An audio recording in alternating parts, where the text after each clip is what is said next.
State Democrats are criticizing the president for attacking Iran without congressional approval, while their Republican colleagues are supporting those strikes. In a statement, Governor Bill Lee says, quote, President Trump has made a courageous decision to seek peace through strength. Maria and I pray earnestly for the safety of our troops across the Middle East and for the sovereignty of Israel. Democratic State Rep Justin Jones responding to the governor, telling him, quote, we can't bomb our way to peace. This reckless military aggression will put many more lives in danger. Disappointed to see you cheering on this march toward death and desolation. Dangerous times.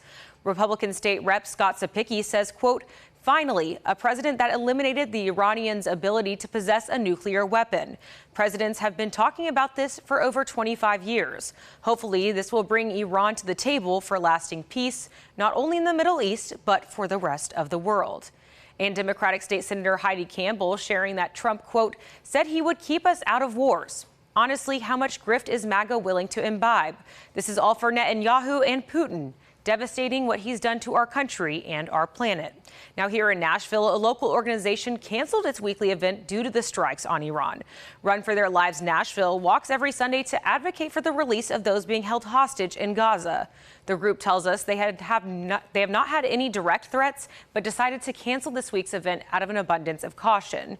We spoke to one of the group's organizers about their decision, and we also spoke to a Vanderbilt professor on how oil prices could rise due to this conflict.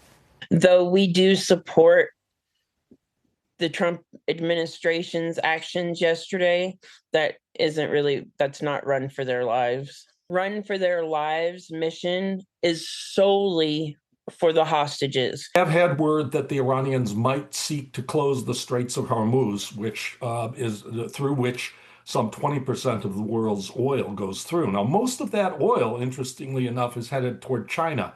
It's not American oil, but it would send the price of oil up. Now, analysts estimate that if the Strait of Hormuz was completely shut down, oil prices would rise from $120 to $130 a barrel. That translates to about $4.50 a gallon at the pump. Nikel.